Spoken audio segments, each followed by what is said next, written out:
very exciting drummer joining us today, and one of my favorites. Been following him for so many years, and now finally got to meet him in India a couple of years back, and he's here today with us. So I'm gonna add him very soon. Just waiting for some more people to join in, and this is gonna be a fun session. So yeah, really excited about this one. And as I had mentioned earlier, that this edition of the Zildjian Talk is going to feature some incredible drummers from abroad as well as from India, and I'm really looking forward to the second edition. And a big thank you to Zildjian India for making this possible. And so yeah, as you guys know, we have this drummer who's the king of interdependence, the amazing Marco Minnemann.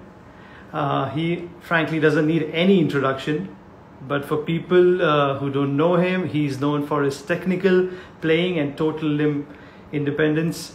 Marco has his work spans many genres and included bands and artists like the Aristocrats, Joe Satriani, Steven Wilson, Jordan Rudess, Alex Lifeson, Randy McStein, and the list goes on. It's like, and he's a multi-instrumentalist. Can play bass, guitars, drums, sings. It's amazing. So let's, without any further ado, I'm gonna add the amazing Marco Minnemann.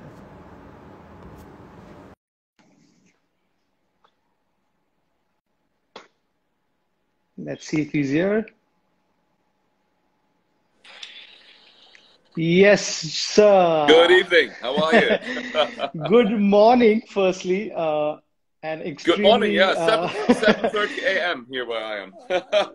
Apologies for waking you up such at such early hours. But thank you so much, Marco. For we do this for music. We walk a long ways for music. Here we go. Yes. This is so cool. And once again, thank you so much, from Zildjian India and myself for, accepting this invitation and joining us for this session and giving us your time. Anytime.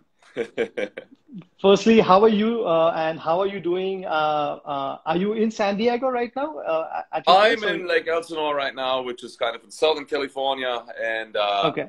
Well, as we all are sort of, basically, no tours are happening yet. I mean, they're just starting to open up again, Yes. So, slowly but steady bands are going out again, but still kind of traveling internationally is like, kind of on the way forward, but it's so getting there. It's getting there. I was speaking to Matt Greiner last week on the show, and I was very happy to see his tour dates with his band. It's starting from August, and so that was a good a happy scene to see that that things are picking up, at least in the US, and you can hopefully soon in India as well. The vaccination drives and stuff has just started out here, so we'll need another 3-4 months. I was just about to say, you guys are getting all the vaccination now and everything, so, yes. so things are getting drastically better, hopefully, right? Yes, it's a little slow, but it's getting there. We'll need another 3-4 months, but we'll be there. Yeah. So very cool. Very cool.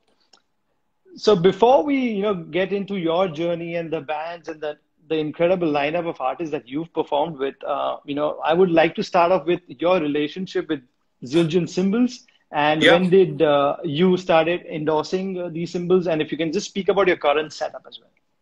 Oh, absolutely. Well, I started kind of endorsing Zildjian cymbals, and I'm with Zildjian since 2 decades now, since literally over 20 years.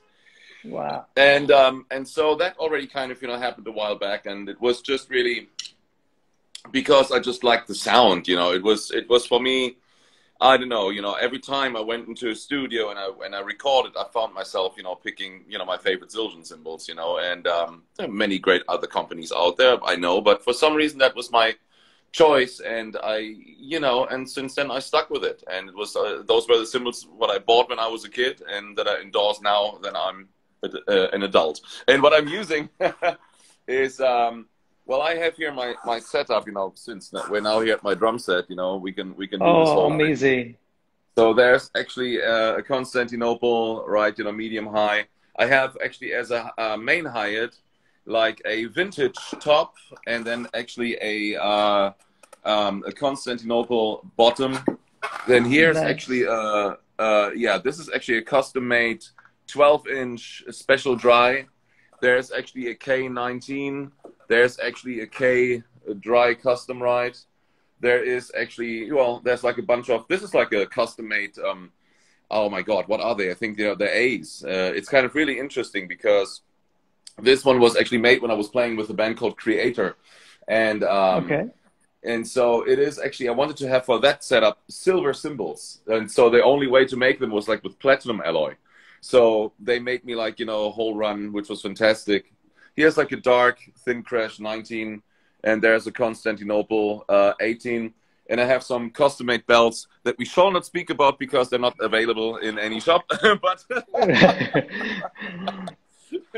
but you know, Incredible. so I have a Wow. bunch of things that Zildjian actually made me as well. Here it's actually a custom cymbals, but yeah, that's my setup that I have so far, and there's many more variations I'm using, you know, but that's pretty much, you know, my thing. Nice. Yeah. I've actually first time seeing you know, like a silver Zildjian symbol. Was it like a 10-inch splash or something? That's the 10-inch splash that you were using? Yeah, that was a Yeah. 10-inch splash, and there is no other name on it. It's just pure silver, and I Right. think the serial number is literally 001. Wow. Pretty cool, huh? Uh, So I'm gonna sell it on eBay for, very no, kidding. good.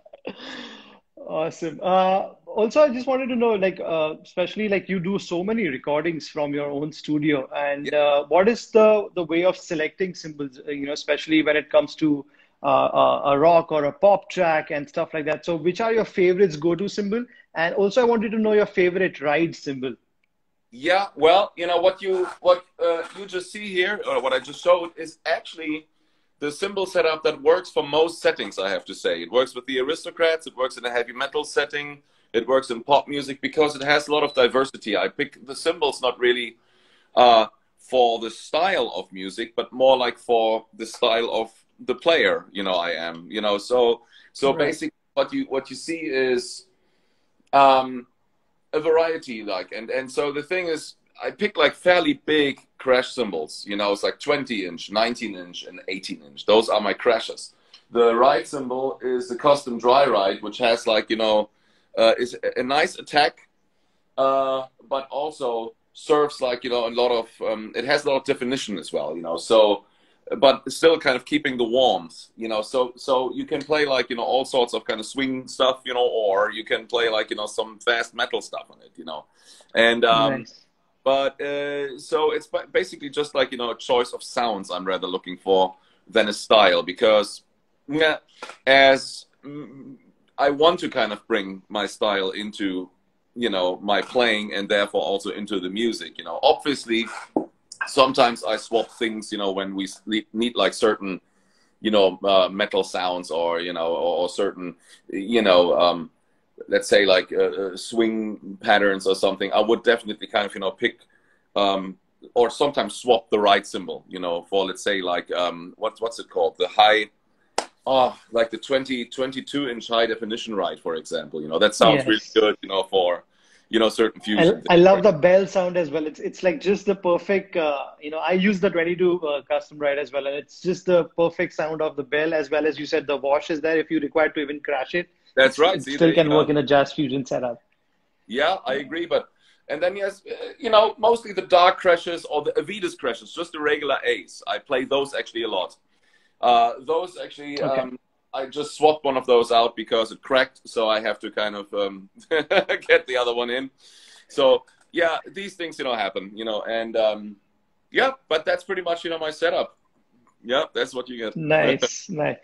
Are you also kind of exploring nowadays? A lot of drummers I've been seeing using stacks, you know, mixing cymbals, and you know, are you kind of exploring that sound as well with your music currently?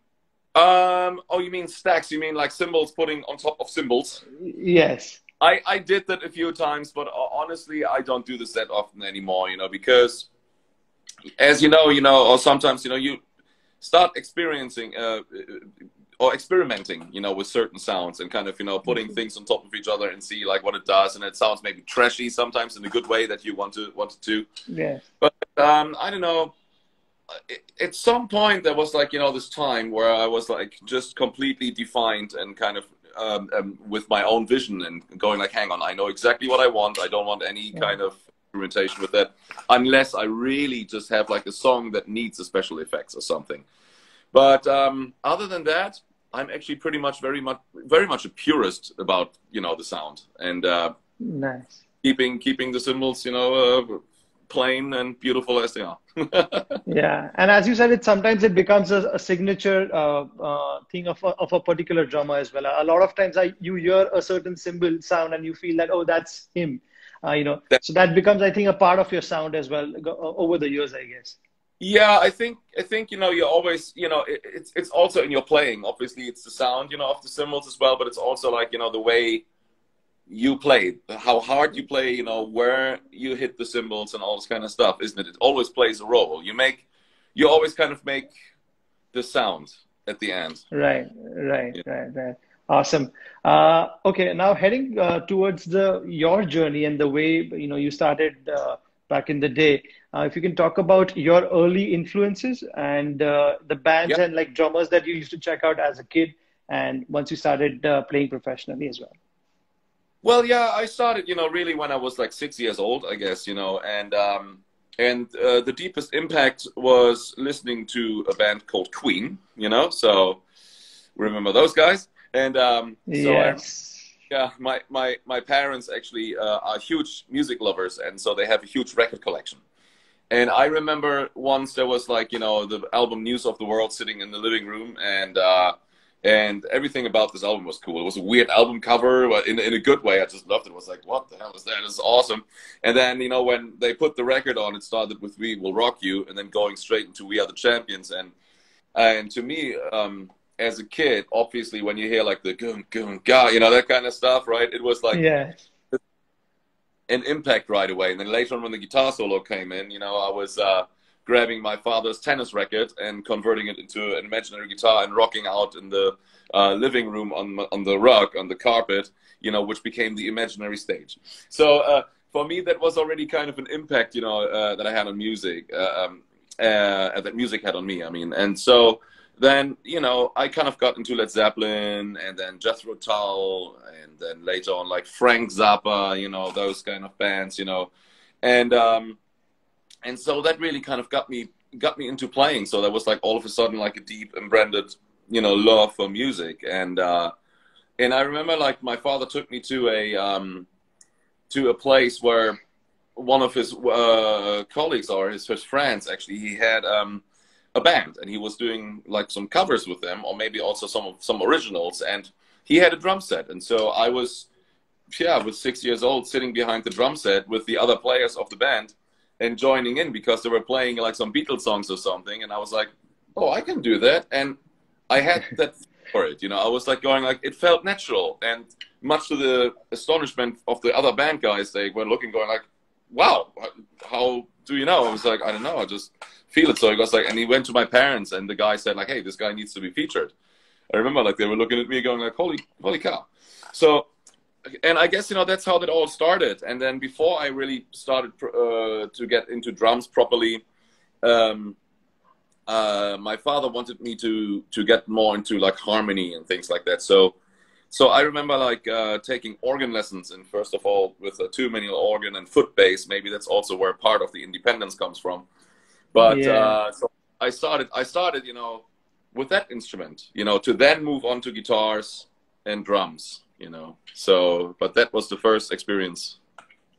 Wow. So drum obviously was your primary instrument, but around it you also had guitars and piano, and that's why you were able to produce it, stuff so well, and all Oh, your thank albums and everything is amazing. So, you so much. how did you manage to kind of learn all these things side by side? Like, you always kind of have that thing that, okay, drums means I need to give that much time to drum, practicing drums. You know, we spend about 6, 7 hours a day sometimes, Yeah. and then to kind of get into another instrument becomes a little difficult. You know, at some point as a kid for sure. So Yeah. how did you manage that? Well, I just take time for that, and I just don't force myself. Actually, I never really totally forced myself to sit down and let's say practice all the time or something, because it's like learning a language more, to me, and that's with all the other instruments too. If you learn like, multiple languages or something like that, but it's all under one umbrella, and that's music, So I always tell the people, it's like, when you talk in the morning and I say like good morning, I don't think about if there's like two O's in the word good. I just talk. It's like the letters you learn, isn't it? And that's with music the same thing. Like, little by little, you kind of, embrace it, and then kind of obviously you learn certain techniques, the alphabet, so to speak, to then later on speak freely. But so the way I kind of really managed it was just by actually more like by composing rather than by copying other stuff. So that's Okay. how usually my guitar concept, or also like drums came about. Kind of more like being yourself and speaking your language with the alphabet you learned. Obviously you need the rudiments, and you need like, Right. a certain amount of expertise, as well. But I was just then sitting down and let things fall from the sky, like a certain groove or like certain patterns. And then the same, with like, guitars, certain riffs that come along, or on a keyboard, like a beautiful thing or so. And then I go like, oh, let's make a song out of this. That's more how that works, So I always do it for creation sakes, for creativity sakes. Right. But If that makes never sense. in your mind But it was like, that you want to kind of change from drums to guitar, and you want to focus more on the guitars or piano. Some did it um, ever come to you that should be your primary instrument? No. no, not really. To me, drums are obviously the primary instrument because, most people know me as a drummer, and that's also like the instrument I can express myself completely freely without any boundaries, so I can kind of, just go and join in any session and play. With guitar, yeah, I can play, and it's cool, but I'm not really kind of going on stage with the guitar and then go like joining into like, a jam session or something. I rarely really do that. I use mainly the guitar on the albums, what that you hear me on, Right. where I post stuff Yes. and then execute it, so to speak. Amazing. Okay, so we've got a lot of questions today. So and also we have some amazing drummers on the chat as well. I think from Cool. not just from India, but from Portugal, from Brazil. Oh Uh, wow. I think, yeah, it's kind of cool. I think it'll be nice if everybody kind of comment on the section where are you guys listening from. I think we'll come to know some really cool places in the comments as well. Oh, okay, Colorado. Here we go. So awesome. Good. Do drop in your questions for Mark out here, and I'm gonna ask him all those questions out here. So going forward, your relationship with India has been pretty special, and you work with musicians from India, Yes. and also understand the rhythmic system out here. So, if you can just elaborate on how your experience has been with Indian culture and Indian musicians. Well, I started, playing with great indie musicians already. Oh my God, about like 25 years ago, and that happened, either on drum fests or when we kind of tour or something like that. So I was always very interested in the way of counting and how you guys obviously subdivide, like the conical. Obviously, that's the Yes. language, and it completely works together with the way that you can kind of, count it in my world or how I grew up. So, and that was when we started playing. I started doing this thing with Karuna Murthy. He's a percussion player, and so we did like a few shows together, and we had a great time. And so when I would go like, hey, let's do like a five, and we do like one, two, three, he goes like, oh, cool, yeah, I add like a 60 notes, like this kind of stuff.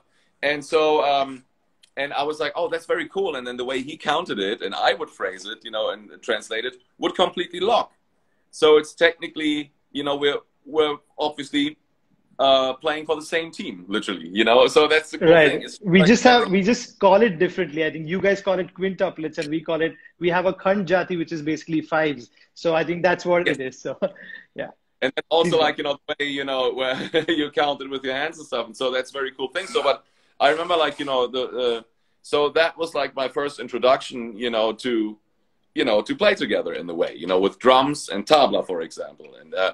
And I loved it, you know, to me, it felt just right away natural. You know, I really kind of felt home with this, you know. I was like, it feels good. It feels musical because, as you know, there are, there are like ways to technically see them or ways to just feel them and play them. And I guess that last one is always like the premises of music, that you kind of make it sound musical and not like an exercise. And Exactly. so obviously I also work with Mohini Day, you know, you remember her, right? A great bass player. Yeah, yeah. And so we do things all the time. We work together, you know, in many settings and stuff, and we just have this great connection, you know, musically there as well. And yeah, so I toured in India many times, and I hope to come back actually soon as well, once it is possible. Yes, absolutely. Yeah.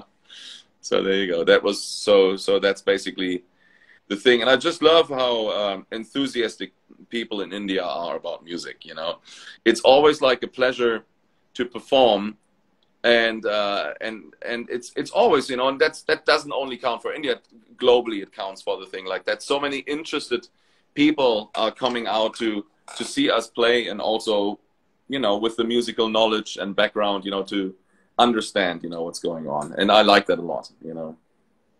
Yes, there are, you know, I'm sure there are a lot of fans in India, you know, they always kind of wait to see you here in the, you know, whether it's Yeah. Mumbai or Delhi or even Northeast, you know, you have a crazy fan following out here. So yeah, we are really excited to maybe, you know, host you soon back in India once Yep. the things are kind of slightly better.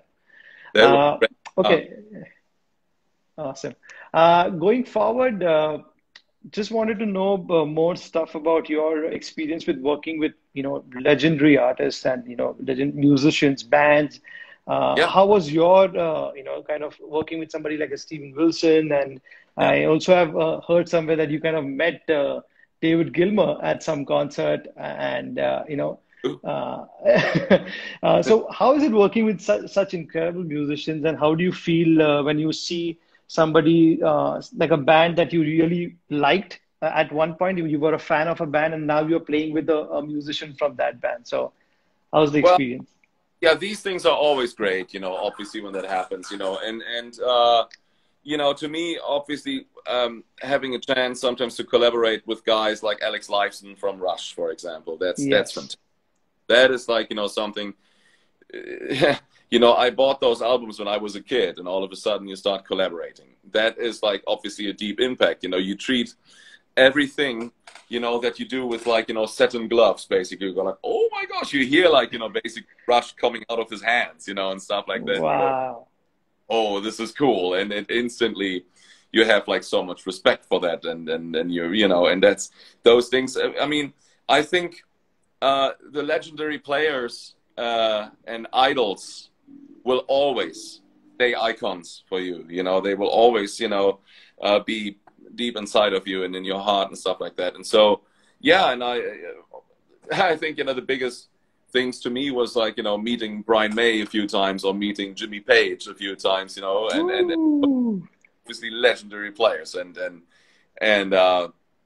yeah, it's like one of those moments you think twice every time when you say something, right? You go like, okay, I gotta.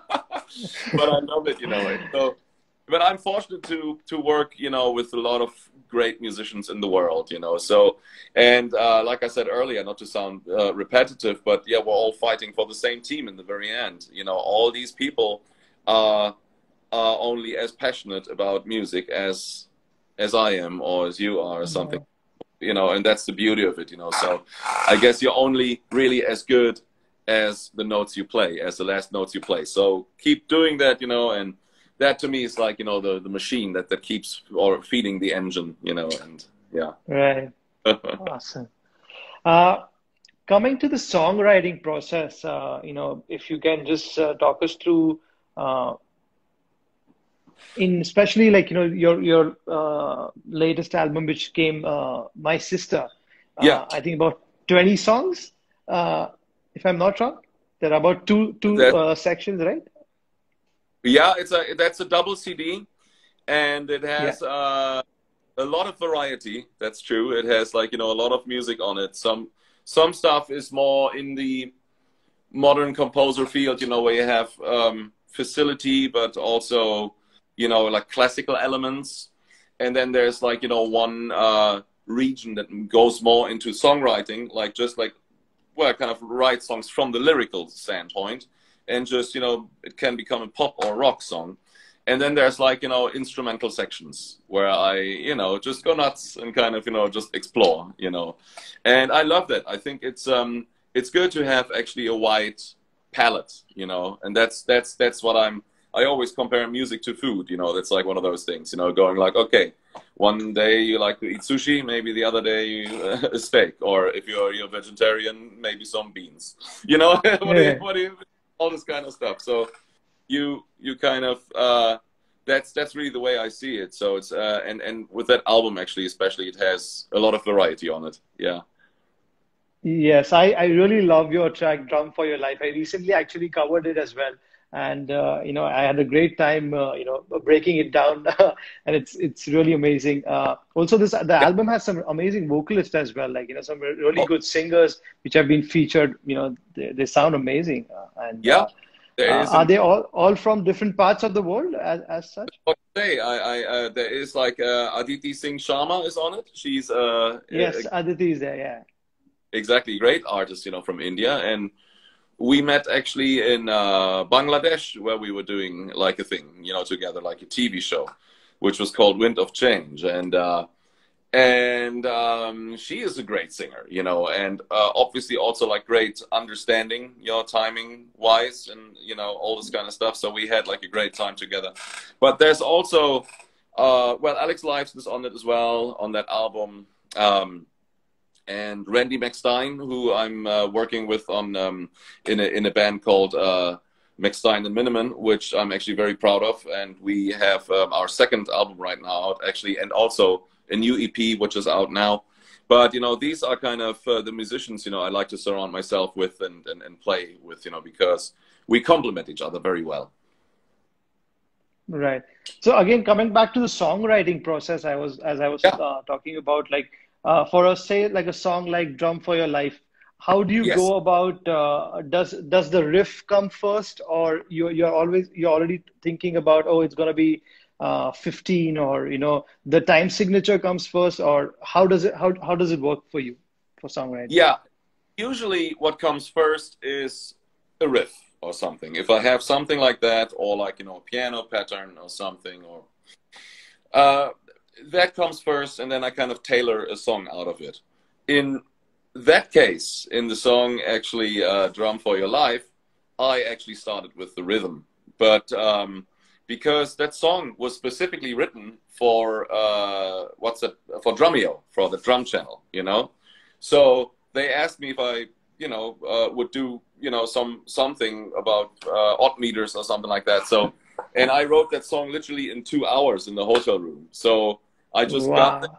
and the next day we tracked, and I was like, sitting in the hotel room, setting up my studio that I always carry with me, and then I started going like, what could I do? And that was like a total thing where I was like, okay, let's break down the 15th, 16th. And so, I wrote down the pattern and how to really, play it and phrase it. And then I started writing music around it. I thought like, oh, hang on, this is kind of cool. Instead of having it just an exercise, I'll explain it to the people, and then kind of, orchestrate it. And sure enough, all of a sudden the song came about, I was like, this is kind of cool. So, and it makes, I guess, people understand a little better, how the odd time signatures work as well. If you put it actually with music, because then it just doesn't sound like a technical exercise, Right, Um, exactly. yeah, and so that's what I did with that song. But also, regardless, it should never sound like a technical exercise. So on the drum set as well, when you play it and break it down like a 15/16, it's great, you know, the way to count it either way, like 3 times 5 or 5 times 3, because at the end of the day, what you're doing, you're basically stealing 1/16th note of a 4/4 pattern, right? You know, so you count 1, 2, and 3, and 1, 2, 1, 2, 3, and da da da ba da da da da da, right? And then you kind of do da da da ba da da da da da da da da da. That would be 5 times 3, da da da ba, right? Da da da da da da ba. All 3 times 5. Da da da da da da da da da da da da da da. So there is, like, you know, a certain elegance to it when you kind of do it that way, and it starts to feel really musical then, you know, and instead of kind of having just this, you know, weird written out exercise. And I know that you understand that, you know, obviously, and a lot of, you know, especially in Indian culture, it gets embraced like as a natural thing. Nobody, Right. this is kind of a cool thing when you see. And this is something I'd really like to talk about. It's, okay, here's the thing. I think there is never an excuse for knowing too much. Never everybody kind of, you know, complains about having too much knowledge. It's usually people who complain about these things who don't know the language. That's usually the thing. And you get this sometimes. You get like all these great comments and you go like, wow, this is really cool, blah, blah, blah. But there will be always someone going like, oh, that's just like a technical kind of thing. It's like, well, yeah, probably that person can't play it. You know, Exactly. you shouldn't get punished for knowledge. You know what I mean? You know, you always get, you Wow. know, about like, you know, what you can do, what you broaden your mind with, you know. So and especially India embraces this actually a lot, and I like this really. Like, there's nobody ever who complained and goes like, oh cool, oh this is actually just a bunch of 5s. No, it's like, no, it's great. Everybody says like, oh cool, that's 5, I know that, let's kind of talk this language, let's kind of build something on top of it. And Right. that's the beauty of it, you know. That's amazing. That's what the best part about, you know, you know, we see a lot of drummers, you know, all over the world, but with you specifically, it's like, even if it's a 15 or an 11 or a 13, it's so musical that you still want to groove to it, but Yeah, you're still doing all the works and all the fun and all the information that you want to share, but in a very musical format, you know, and that's I something thank you. we really love about you. Oh, thank you kindly.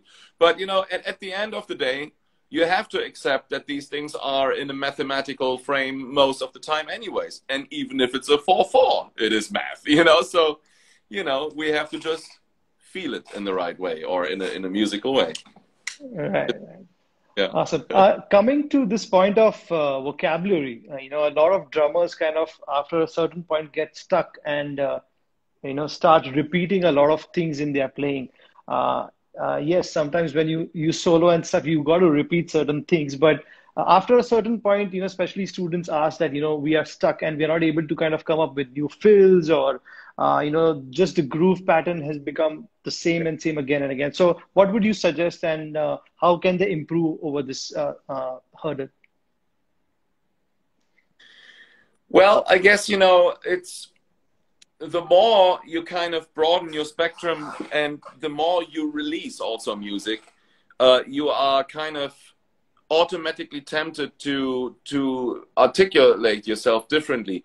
At least that's in my case. Look, okay, I see it the following way. When you start writing music and when you release like your first album, it's very exciting. You go like, oh, this is very cool. I can, you know, make the statement with my vocabulary. But in my case, it's also like, okay, cool. I want to see what's next. So it's like going inside of a house and you have like multiple rooms, and then you go into the first room, you decorate it, and then you make yourselves at home. And then when you like it, you go to the next room and go like, ah, I hang like different pictures up. I have like a different kind of setting, or like different design. And that's the same with me with music, you know. So releasing, for example, albums helps, I think, a lot to broaden your mind and kind of get new perspectives, because you don't want to be repetitive all the time, right? You know, so, and that's already kind of a creative process and kind of spark, you know. So, And that comes actually for me very natural, you know. I never really think about like, oh shit, I must do something else, you know, but it just is, it's a natural flow because I'm curious. I'm curious to kind of, you know, see where else you can go.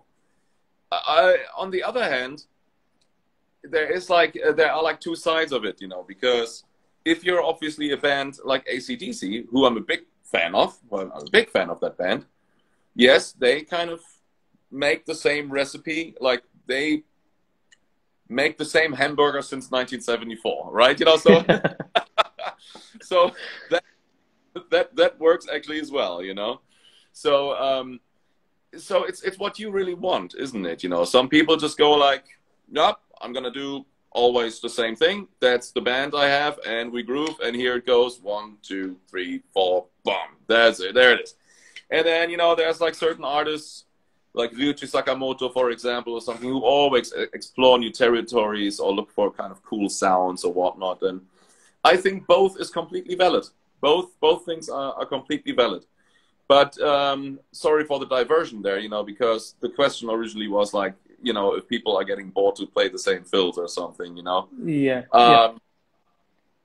You know, what I sometimes, you know, would try is try to play like the fills you do with your hands. Try to do them with your feet, for example, and answer those kind of patterns, you know. And there will be amazing new things opening up for you, and new spectrums and new doorways and rooms. For example, that was also the thing why I came up with the multiple hi-hats, for example, or the two hi-hats, like the regular one over here and then the cable hi-hat over there, played with the right foot, so you can play like, let's say, paradiddle patterns, you know, between your, you know, both feet on two hi-hats, which sounds all of a sudden very intriguing and very different, you know. So try these things, you know, mess around with kind of this kind of stuff. That's what I would give it as an advice.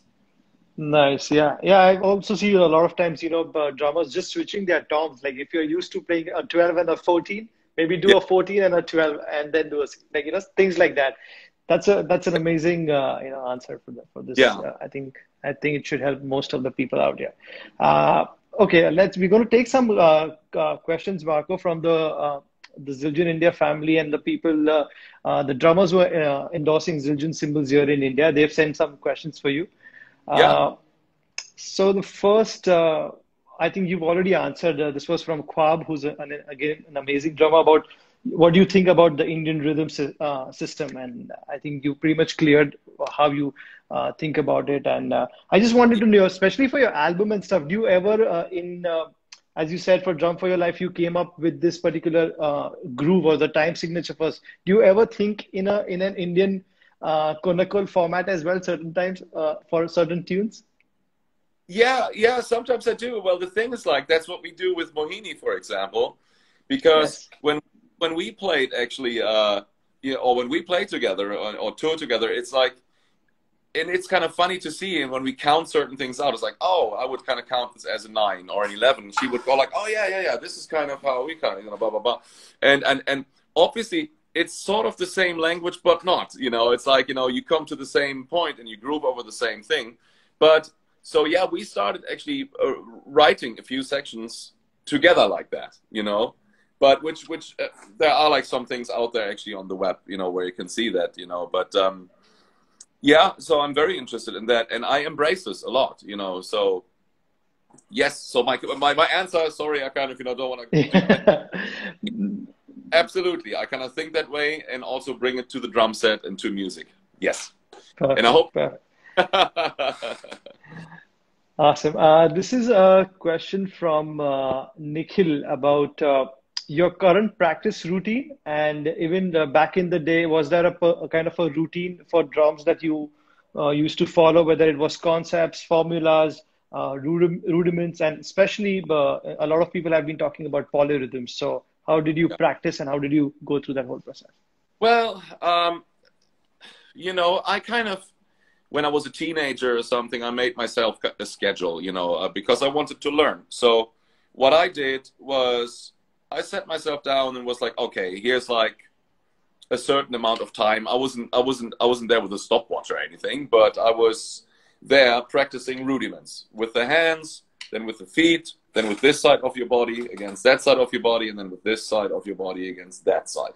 And then I would kind of, play these things against each other to kind of, practice like the independence as well. So that would be like one routine, just to kind of free your limbs and kind of broaden, your mind a little bit, with things and add certain things to your vocabulary. And the other part would be grooving to CDs, just like playing to my favorite music. Like, playing like an entire Frank Zappa CD, for example, learning that and then playing along, just to learn, how composers, how work, and how music really works, in real life, playing to that, So as a teenager, when you are not really traveled yet and not really super experienced, it is great to kind of play along the music you really like. Because you start understanding how really the engine works, So this is actually kind of a thing I did as well. And then obviously, a good part of a practice routine is finding actually your sound to kind of go like, what do I actually like? How does my drum set sound? And when you record yourself, this is kind of really important, I think, because yeah, the exercises, that can be cool. But just kind of coming up with, with the sounds you like and listening back and go like, okay, yeah, this is what I want to sound. I want to have like a big bass drum, snare drum with a nice crack, but also bottom. And the mid-range are the toms. And then I want like to have like cymbals that are kind of warm more than they're bright or something. This is like a choice you already hear inside of your head. And I guess that's a big part of practice routine.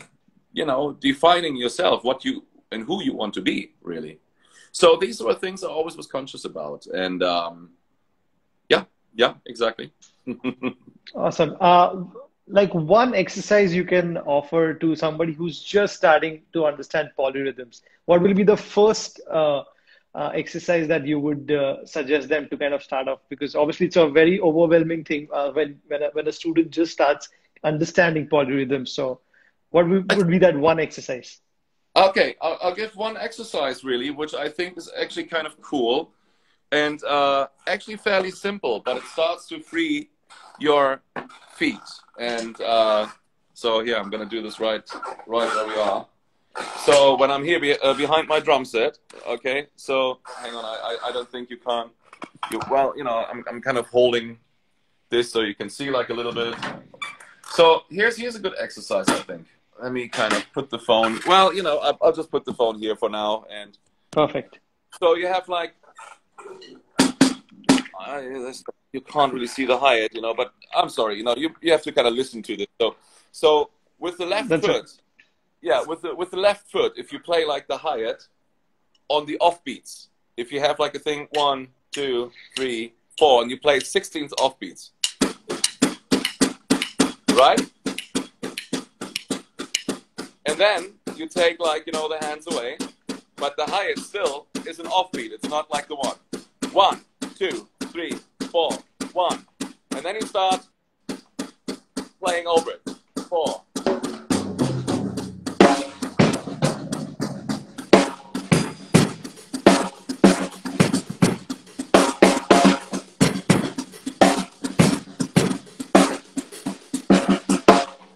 Stuff like that, So I guess that is really kind of an exercise that is really actually independent, but it sounds really musical because you just concentrate on the offbeats and it has like a certain role to it. It kind of, has like a movement to it, and it's and it sounds musical, I think. I hope. You know what I mean? That's so cool. So just shifting 1/16 note. That's it. Nothing much you got to do. Just 1/16 note. That's it. Just 1/16th note. And I guess, that is a cool exercise to really kind of, free up a little bit to understand, space between notes as well. Nice. Thank you so much. Thank you so much, Mark. Oh, no problem. Okay, I'm going to take some questions from the audience. We have...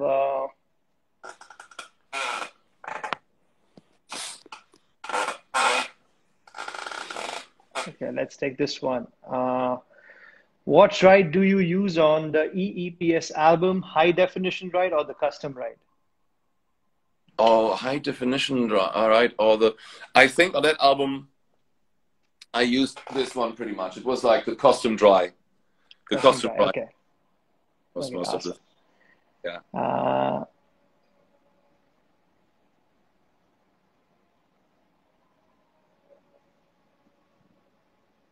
Okay, let's take this one. The last album is extremely technical. Which song did you find the most difficult?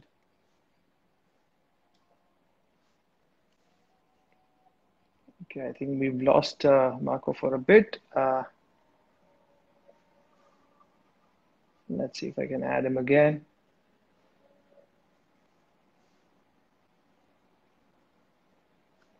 Okay, I'm gonna try to add Marco again, and let's see if he's here. If you guys have any questions, we have another 10 minutes left, and would love to take these questions from the audience. Thank you once again, everyone, for joining in. It's amazing to see people from across the globe. Let's see if I am able to add Marco again. Okay.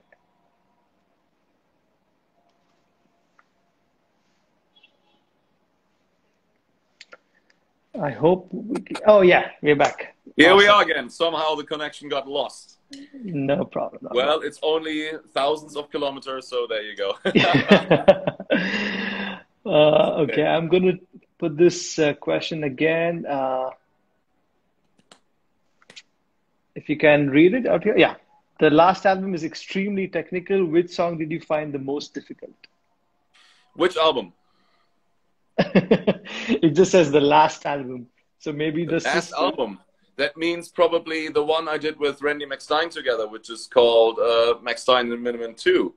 Yeah. I don't know if it's such a technical album. I think there are, like, you know, very, very beautiful songs actually on it. And, well, yeah, obviously some songs, you know, have the technical aspect, you know, because I like to play that, you know, and it kind of, you know, flows as well. But what was the question again? Which was the most difficult track for you in that album? The most difficult track on the McStein and Minnemann 2 album would be possibly, oh my God, let me think. There is a song called, oh, I forgot what it's called right now since I don't listen to my own album so much. There's like, what was it called? Distant Bodies. The song is called Distant Bodies. And it is actually a triplet feel. And yeah. There is like a lot of facility over, you know, those bars, and a lot of kind of, you know, drum soloing going on, you know, and it was kind of designed a little bit to be that way, you know, so it has like a lot of force, power, and so that song needs to be played very accurately as well, you know, so that song actually definitely, you know, you can't half-ass that song. You have to kind of literally sit there and go like, cool, you gotta deliver. And if the question was referred to the My Sister album, then I would say the song My Sister itself is quite challenging because, first of all, it's very long. It's over 10 minutes long, and there are like many parts, you know, so that kind of stuff, if you want to play that, then you go like, yep, okay, you know, you better, you know, buckle yourself up and kind of, you know, go through the whole thing. But yeah, I love that. You know, it's like, to me, music should never really be work. It should always be fun, you know. And but yeah, obviously, you know, you gotta be on your game, you know. Nice, awesome. This one is from Katrojan. Do you mix your drums by yourself, or do you have sound engineers who do that? I mix the drums myself on my solo albums. But on the last albums I did with Randy McStein together, we have an engineer. And, okay. And so we work with two engineers. One is Forrester Savell. He's actually a great engineer who also works with the Aristocrats, with my other band. Nice. And now we're working, right now we're working actually with a guy who's, his name is Tim Palmer. And he's actually really well-known producer and engineer. He worked together with Robert Plant, for example, and those guys, you know. So he's a very experienced engineer and makes great sound as well. So we have like a bunch of people we like to involve, especially when you kind of write an album along with other people, you know, then it feels good to give the final mix away to someone else, where we can all look back, you know, and go like, okay, we kind of watch it from the distance. But for my solo albums, well, technically they're all part of my solo albums, because we all write music. Also with Max Stein and Minnemann, we each bring in complete songs, and it's the same with the Aristocrats. But if you have like multiple people involved in the production, it feels good to have somebody else mix it, so we can, give away a little bit of control and kind of then reconvene rather than an individual. And yeah, for my solo albums, like I said, that would be something I just do myself, because, Right. I already kind of have my setup here and my templates, and the way it is kind of mixed with my software, with Cubase that I'm using. There's already kind of templates, there are already templates set up, that sort of define my sound. Yeah. Right. Awesome. And also, what's your opinion about trigger mics? And do you also use it for any of your album work? Never. That's kind of a thing I absolutely don't do. And why would I? It's kind of the things, I mean, I like it so much and spend time to find my sound over the years. And here's my sound. Why would I use triggers? It's like one of those things, I mean, look, I don't want to judge, and people can do whatever they want. And I've been on productions where I got triggered as well, but I'm not doing this myself, but if I'm at a certain metal production and the producer later on says, or whatever, hey, let's kind of for that song trigger something because we need a certain sound or whatnot. Hey, by all means do it. But myself, no. I kind of keep my drum sound as natural as I can. Amazing. There's another question from Sparsh Sangam. What's the first thing you give your attention to while listening to an album? While listening to a what? Sorry. To an album. When you listen to an album, maybe by another artist as well, what's the first thing you give your attention to? The first attention is always the songwriting. Never the technical aspect. So I pick music by the beauty of the songs, and that's the thing, that happens. So in my record collection, what you hear is just like beautiful music that I would just like to hear, and not to...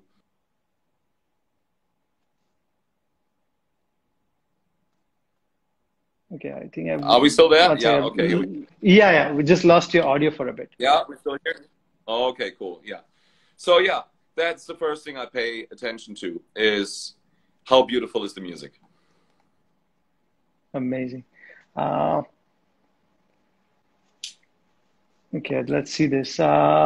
What's the next horizon for you as a musician?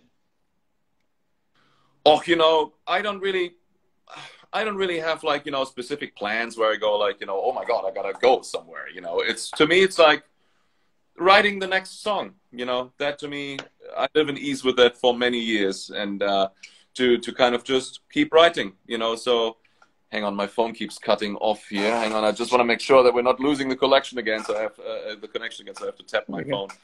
But yeah, keep writing music, to keep, writing beautiful songs, and having fun with it. That's always the goal. So I'm always looking forward to kind of grabbing my guitar or sit behind the drum set, and something magical sometimes falls from the sky, that hopefully sounds good, and then then I'll build on top of it. So that's the thing, I'm looking forward to. I don't make an agenda or a schedule. Awesome. Also, now obviously, as you said, that things are kind of opening up in the US and all. What's the next tour for you now? Is there anything planned for this particular year, or everything is going to be in 2022? Yeah, we're going to be, Randy and I are doing a festival in, oh my God, where is that? It's somewhere actually on the East Coast. I think it's called Proc-Stock. I think, that's what we're going to do. And that's going to be in October. So we're going to do that. Okay. And then we're also going to be at Sweetwater Studios, where we're going to do like a live thing. And, well, and then in 2020, in 22, we're going to do the Cruise to the Edge, the famous one with the Yes Cruise. So we're on that as well. And so yeah, as you can see, things start developing. Nice, nice. Good to hear that. One final message, Marco, for all the upcoming drummers, musicians who are listening to us right now. What will be that one thing that you would want to tell to everyone out here? Don't play music. No, I was kidding. Okay, so get a career in something else. No, no, kidding. So no, of course. So I would say, like, the message is really play everything with your heart, with your soul, and with ultimate passion. Take it serious. Take music serious, and because that's the key, pretty much, to success and also to peace and happiness. Really, if you do something and you do it good, there's no other feeling that can be more satisfying. If you can, speak and express yourself freely.